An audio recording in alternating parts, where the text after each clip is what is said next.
Minister environment, forest and climate change, Shri Tanmay Kumar ji, chairman central pollution control board, Shri VK Janjua ji, honourable chief secretary Punjab, Shri Gurmeet Singh Neet Hayer, honourable minister of state of Punjab, department of environment, Khattar साहब अभी आने वाले हैं, honourable जो chief minister है हरियाणा के,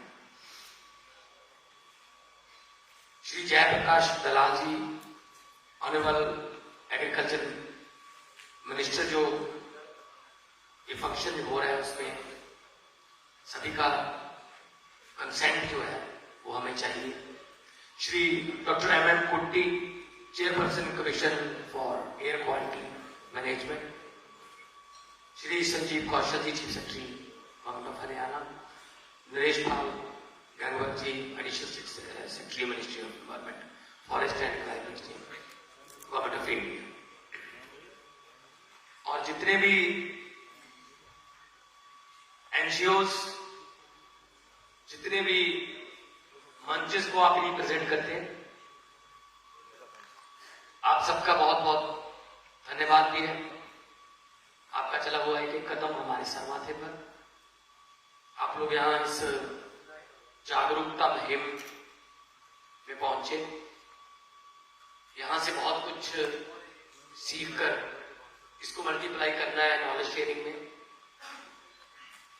पराली एक पूंजी, पराली एन एसेट।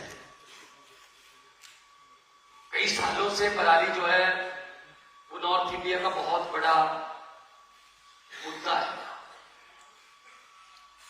और क्योंकि किसान जो है वो अपनी फसल उगाता है, उसके बाद जो उसका वेस्टेज, उसकी संभाल के लिए उसके पास कोई मैकेनिज्म सिस्टम नहीं है।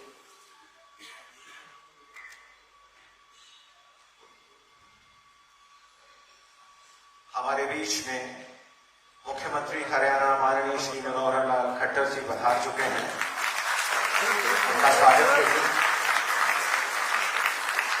सर अपना इनको बताओ सर। जी स्टिल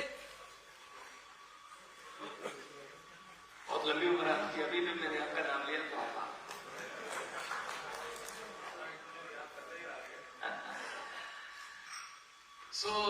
मैं शुरुआत यहीं से करूंगा कि असल में किसान भी पराली नहीं जलाना चाहता,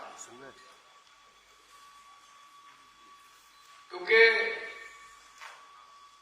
वो धुआं जो है पराली का, वो दिल्ली में या आसपास के NCR के एरिया में तो 4-5 दिन लगते हैं उसको पहुंचने में, लेकिन किसान के घर के ऊपर से तो उसी दिन जाता है। उसी में किसान का परिवार, किसान के बच्चे भी सांस लेते हैं, तो वो खुद भी नहीं चाहता, लेकिन उसका हल चाहिए। मैं माननीय जो हमारे मंत्री साहब हैं गोविंद यादव जी, उनसे बात करना था। अगर टेक्निकली देखें, क्योंकि मैं खुद खेती करता हूं, टेक्निकली देखें तो एक दिक्कत ऐसी है जिसका बहुत कम जिक्र होता है। पराली जलाने में मजबूरी क्या है किसान की? एक फसल और दूसरी फसल के बीच बहुत कम समय है, तो इसीलिए देखो अक्टूबर में 15 अक्टूबर के बाद हमारी मंडिया पीक सीजन होता है। 20, 25, 30 अक्टूबर तक हम धान को प्रोक्योर करके भेज देते हैं देश के अलग अलग अनाज भंडारों में, और नवंबर के पहले हफ्ते में गेहूं की जाए।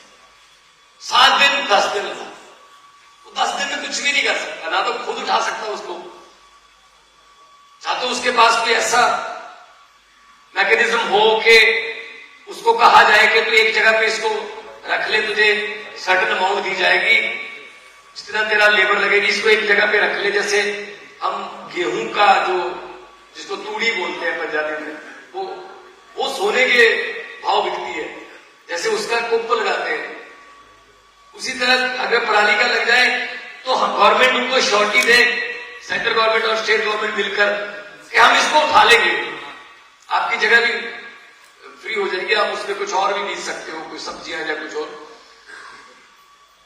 कोई ना कोई ऐसा हल,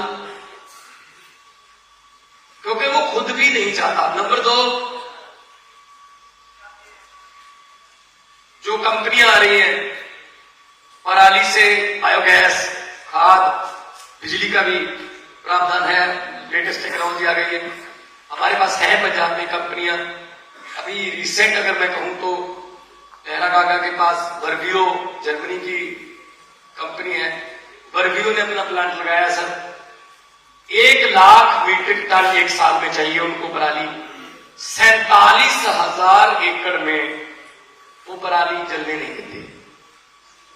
लेकिन 47,000 सिर्फ एक कंस्टिट्यूंसी की पराली होती है सर, सिर्फ एक कंस्टिट्यूंसी की, क्योंकि हमारे यहां 75 लाख एकड़ में हमारा धान की बन। तो ऐसी कंपनियां आ जाएं, जैसा कि आपने मुझे ब्रोशर दिखाया, एप्रिशिएट कर रहे हैं आप ऐसी टेक्नोलॉजी को, लेटेस्ट टेक्नोलॉजी है, तो फायदा होगा। जब उसको पता चलेगा कि ये पराली को आग नहीं मैं लगा रहा, मैं पैसे को आग लगा रहा हूं, मैं अपनी संपत्ति को आग लगा रहा हूं, तब वो कहेगा मैं नहीं इसको आग लगाऊंगा, इसको मैं बेच दूंगा। फाइनेंशियली उसको फायदा होता है। नंबर 3 पे अगर आए तो धान के वो बीज जो कम दिन लेते, जैसे PR 126 है, 27 है, 29 है, उनको अप्रिशिएट किया जाए। वो 93 डेज में पक जाती है, बिजली भी कम लगती है, समय भी कम लगता है, पानी भी धरती से कम निकलता है। जो पूसा है वो 153 डेज लेती है, बिजली भी ज्यादा लगती है, पानी भी ज्यादा निकलता है, उसकी पराली भी बहुत ज्यादा होती है। हम एप्रिशिएट कर रहे हैं इस बार कॉटन, जो नरमा और कपास, उसको एप्रिशिएट कर रहे हैं कि आप बीजिए। थोड़ा विश्वास टूट गया पिछली 2 फसलों से, बीज नकली आ गए, और एक बार व्हाइट फ्लाई और एक बार गुलाबी सुंडी, उसने उनकी फसल बर्बाद कर दी। तो फिर वो अगली बार फसल बीजने से थोड़ा हिचकिचाते हैं, उनको अप्रिशिएट कर रहे हैं। ज्यादा से ज्यादा रकबा जो है, खासतौर पे मोहन, फाजिलका, तलवंडी साबो, बठिंडा, मुक्तसर का एरिया। गन्ना जो है वो बहुत बड़ा बदल है धान का, एक साल में एक ही फसल होती है।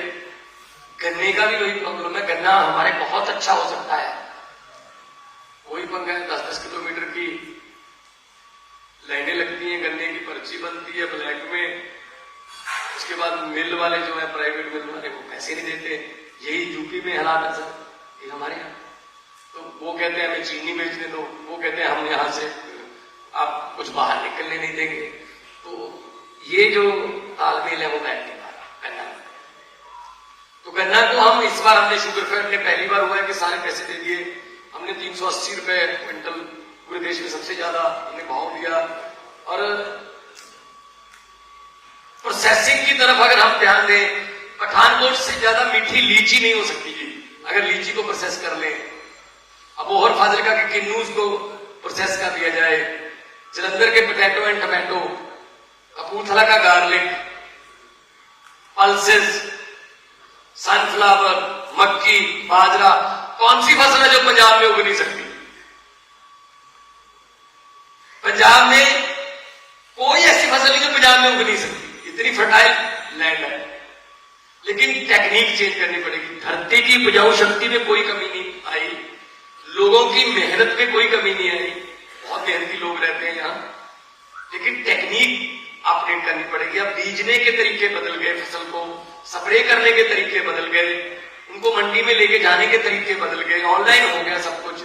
अगर हम किसान को अपडेट कर देंगे तो यही फसलें, पोल्यूशन भी बहुत ज्यादा कम होगा और उनको बहुत ज्यादा फायदा होगा। लेकिन उसके लिए हमें स्टेक होल्डर से बात करनी पड़ेगी, हमें किसानों से आंखों से आंखें मिला के बात करनी पड़ेगी।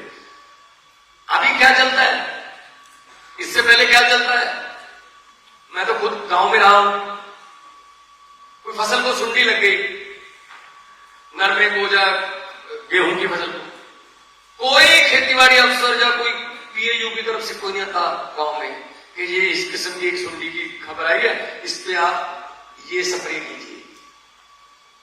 अपने आप ही चलता है काम, एक दूसरे को पूछते हैं तो देर से नरमे नू पीले ये खबर बड़ी सुंडी लगी, पत्ते खाई जाती है, वो कहता हाँ साडे भी लगी, तू कल स्प्रे कर रहा सी, केड़ी है, पता नहीं केड़ी है, लाल जे ढक्कन वाली है, सारा पिंड लाल जे ढक्कन। अब ये भी नहीं पता वो लाल ढक्कन वाली उस सुंडी के लिए बनी है या नहीं। जो पेस्टिसाइड वाले दुकानदार है वो जिस दवाई को बेच के ज्यादा कमीशन मिलता बोल दे देते। फिर क्या होता है, मैंने अपने खेत में स्प्रे कर दी, पड़ोसी ने नहीं की, 3 दिन बाद फिर गई सुंडी इधर आ गई। इसके लिए हमें बल्क बनाना पड़ेगा सर, कि 10-10 गांव का एक क्लस्टर बनाइए, कि अनाउंसमेंट हो गुरुद्वारा साहब के स्पीकर में कि ये 10 गांव में अपने बच्चों को और अपने मवेशियों को, पशुओं को आप बाहर मत निकालिए, इतने बजे से इतने बजे तक स्प्रे की जाएगी, तो पूरे इलाके से सुंडी खत्म होगी सर। ऐसे नहीं हुआ कि मैंने कर दी उसने नहीं की, तो उसने कर दी मैंने नहीं की। और धान के अलावा अगर किसी और फसल पर एमएसपी मिल जाए, अभी मैं अगर अप्रिशिएट करता हूं सर कि आप धान मत बीजिए, आप बाजरा बीज लीजिए, आप सूरजमुखी बीज लीजिए। उन्होंने बीज ली 10 में से 5 एकड़ आप बोले सूरजमुखी बीज ली, 5 में धान। अब मेरे लिए चैलेंज ये रहेगा कि उसको धान 5 एकड़ धान बेचकर जितना प्रॉफिट हुआ है उतना ही प्रॉफिट उसको सनफ्लावर से होना चाहिए। या तो डिफरेंस पे करो उसको, या कैसे भी करके पूरा करो, वरना वो अगली बार वो 5 एकड़ नहीं बीजेगा, फिर धान की तरफ आएगा, फिर पराली होगी। मैंने पार्लियामेंट में बोला था, मंत्री साहब तो मेरे पार्लियामेंट के भी साथी रहे हैं और मेरी स्टैंडिंग कमेटी जो थी उसके भी मेरे चेयरमैन रहे हैं, तो मुझे बहुत, जब मीटिंग होती थी एफसीआई की और सब कुछ हम डिस्कस करते थे, तो वहां भी मैंने यही बोला था कि बड़े मान से, बड़ी शान से हम कहते हैं इस बार रिकॉर्ड पैदावार होगी धान की, इतने लाख मीट्रिक टन पैदावार की उम्मीद, मेरे देश की धरती सोना उगले उगले हीरे मोती। लेकिन हम ये नहीं सोचते अगर इतने लाख मीट्रिक टन धान होगा तो पराली भी उतने लाख मीट्रिक टन ही होगी। धान तो उससे ले लेते हैं, धान ले लो जी, ये चाहिए मेरा राइस चाहिए, और लेते ही उसको कहते हैं अगर आग लगाई पर्चा खाएंगे। तो उसको समझ नहीं आता मैं अन्नदाता हूं या मैं क्रिमिनल हूं। पर्चा इसका बदल नहीं है सर, इसका कोई ऐसा बदल निकाला जाए। बड़े बड़े देश में वैज्ञानिक बैठे हैं, खेती को अपडेट करने के लिए बहुत आजकल तकनीकें आ गई हैं, पूरी दुनिया में गांव बन गया है। ऐसी तकनीक निकाली जाए कि उसको फसल बीजने के बाद उसको ये डर ना हो कि मेरे घर में पुलिस आएगी या मेरे खेत में पुलिस आएगी। तो स्टिग्मा जो है ये बहुत खतरनाक है समझिए। तो उसको मान महसूस हो कि मैंने ये फसल दी और मैं देश के लिए इतना अनाज दे रहा हूं, मैं देश के लिए इतना, मैं देश का पेट पाल रहा हूं। तो इसीलिए जब मैं पार्लियामेंट में बोलता था कि पंजाब के किसान भी खुदकुशी कर रहे हैं, तो तमिलनाडु, केरला वाले, साउथ वाले जो हमारे कुलीग थे, उनको यकीन नहीं आता था कि पंजाब का किसान भी खुदकुशी कर सकता है। मैंने कहा जी करता है, कहते अच्छा जी हमें तो ये लगता था वहां तो कितने भंगड़े चलते हैं। मैंने कहा जी असल में आप आके देखिए, कर्जई हो चुके हैं। एक डिपेंडेबिलिटी की बहुत मंत्री साहब प्रॉब्लम है डिपेंडेबिलिटी उसकी फसल पर है। 6 महीने बाद आएगी, 6 महीने से 2 दिन पहले आधे घंटे की ओलावृष्टि जब बेमौसमी बरसात हो गई, उसकी सारी कबीलदारी लाइन से उतर जाएगी, सब उसका मतलब हिसाब किताब बिगड़ जाता है उसका। एक बेटी की शादी 10-10 साल 15-15 साल कर्जा नहीं उठाता, फिर वो खुदकुशी की तरफ जाता है। खुदकुशी से कोई हल नहीं है, कर्जा तो रहता है ना, वो अपनी जान लेता है, कर्जा थोड़ी खत्म करता है। कर्जा बेटी पर आ जाता है, कर्जा वहीं पे रह जाता है। तो अगर उसको एक बदल भी दे दिया जाए कि धान भी बीज ले, पराली के तुझे पैसे मिलेंगे, ओके, उसका प्रॉफिट बढ़ गया, और आपके पास एक बदल है, आप डेयरी में आ जाओ, आप फिशरी में आ जाओ। श्रिम्प का हमारे यहाँ बहुत ही खासतौर पे जलालाबाद फिरोजपुर में बहुत बड़ा आजकल बढ़ रहा है इसका श्रिम्प की जो वो रखते हैं, तालाब बन चुके हैं बहुत से। तो हमने एक सरकार किसान मिलनी की थी पीएयू में 12 फरवरी को, हमने किसानों को बुलाया, 15,000 किसान आ गए। हमने उनसे पूछा कि आप बताइए कितनी तारीख को नहर में पानी चाहिए, कितनी तारीख को नहर पानी चाहिए। आपको हैरानी होगी कि नरमा और कपास वालों ने कहा, जो बेल्ट है ये बठिंडा वाली अबोर तक राजस्थान के बॉर्डर तक, उन्होंने कहा जी 1 अप्रैल को अगर पानी आ जाए ना टेल में, वो टेल कहलाते हैं, 1 अप्रैल को नहर में पानी आ जाए और 3 पानी हमारे नरमे को, पहले 3 पानी हमें नहर से पानी मिल जाए, उसके बाद कोई भी सुंडी नरमे का नुकसान नहीं कर सकती, क्योंकि नरमे का जो पौधा है वो स्ट्रांग हो जाता है। कितना अच्छा सोल्यूशन है, वही समस्या थी, वहीं से सोल्यूशन मिल गया। तो हमने कहा जी 1 अप्रैल को आएगा पानी इसमें, चाहे इधर उधर से जो मर्जी करे, आपको 1 अप्रैल को पानी आएगा, लेकिन आप नरमा दीजिए, आपका पास दीजिए, कॉटन इंडस्ट्री को भी आप टेक्सटाइल, क्योंकि टेक्सटाइल बहुत कुछ है हमारे पास, लुधियाना सारा टेक्सटाइल है, अमृतसर टेक्सटाइल है। अभी 23-24 को बिजनेस समिट हो रहा है हमारा, इन्वेस्टमेंट समिट, टेक्सटाइल की कंपनी आ रही है, सनातन आ गया। तो एग्रो की ट्रैक्टर में हम सर पंजाब के देश के 80% ट्रैक्टर हम पैदा कर रहे हैं सर, देश के 80% साइकिल और साइकिल के पार्ट्स हम पैदा कर रहे हैं, hero A1 cycle. Tata steel हमारे पास आ गया, biggest after Jamshedpur, 2nd biggest. तो पंजाब में कोई कमी नहीं है, टैलेंट की कोई कमी नहीं है सर, और लोग मेहनती है, गुरुओं पीरों की धरती है। जहां पे आके कोई सच्चे दिल से काम करेगा उसको बरकत ही होती है सर, कोई घाटा नहीं होता यहाँ पंजाब में आके, क्योंकि पंजाबी से आपको तो अभी यूक्रेन में जंग लगी, अभी तुर्की में भूकंप आया, लेकिन आपको बाकी कुछ दिखे ना दिखे, लंगर दिख जाता सर पंजाबियों का वहां पे, क्योंकि गुरु नानक साहब ने 20 रुपए का लंगर शुरू किया था वहां से। तो अगर हमारे पास आइडियाज हैं तो इसीलिए पंजाबी जो है वो अलग से पहचान रखते हैं। जोमैटो पंजाबी ने बनाया फरीदकोट का, ओला पंजाबी सानेवाल का, फ्लिपकार्ट पंजाबी, आइडियाज में कोई कमी नहीं है सर। जो जुगाड़ लफ्ज है वो भी डिक्शनरी को पंजाबियों ने दिया है, कोई ना कोई जुगाड़ हम कर ही लेते हैं। वो किसी कंपनी की, वो टूथपेस्ट की कंपनी थी, सेल बढ़ानी थी, तो पूरी मैनेजमेंट और जो उनके प्रमोशन के बोर्ड था वो सब बुला लिया उन्होंने कि सेल कैसे बढ़ाई जाए, आइडियाज दो। कोई कहे शाहरुख खान को ब्रांड एम्बेसडर ले लो, किसी ने कहा जी तेंदुलकर को ब्रांड एम्बेसडर ले लो, किसी ने कहा जी ये आईपीएल की ब्रांड ले लो ब्रांडिंग। कुछ एक पंजाबी बैठा था, वो कहता कुछ नहीं करने की जरूरत, सेल बढ़ेगी, जितने % सेल बढ़ेगी उसमें से 50% मेरा। कहते हाँ बता, कहते नहीं पहले लिख के दो, तो अगर बता दिया आइडिया खत्म, कहते चलो ठीक है लिख के दे दिया 50% तेरा, जितना है लेकिन कंपनी का 1 रुपया भी नहीं लगेगा, खर्चा नहीं होगा। कहते बता, कहते जी हमारा जो टूथपेस्ट की ट्यूब है ना, इसका मुंह बहुत छोटा है, अंग है, लोगों को बड़ी ऐसे जोर से प्रेस करके ब्रश पे लगा समझाने की आदत है, थोड़ा मुंह खुला कर दो, लोगों को क्या पता चलेगा, वो उसी तरीके से कमाएंगे जितना आएगा सर।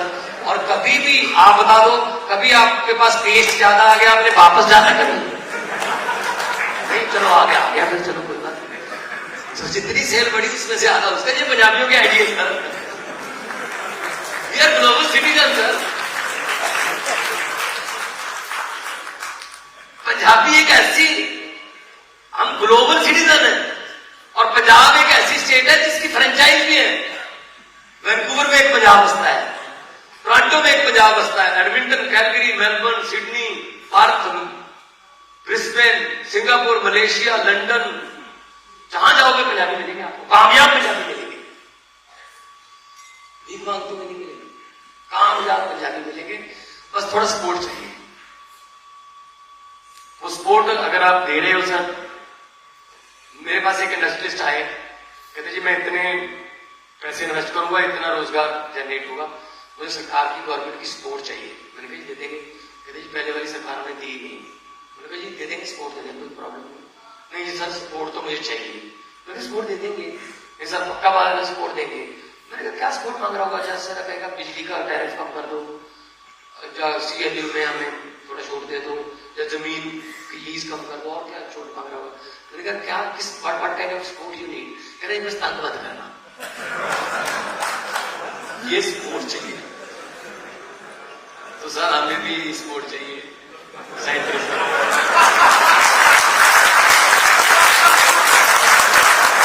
जितना हमारा GST वो टाइम पे दे दिया करो,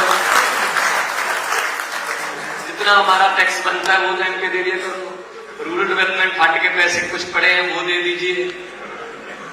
तो बस आपकी सपोर्ट चाहिए। पंजाब जो है वो आजादी के संग्राम में भी सबसे मोहरी था, हरे इनकलाब में भी सबसे मोहरी था, और आने वाले दिनों में इंडस्ट्री में भी और फसलों में भी मोहरी सूबा ही बन के रहेगा सर।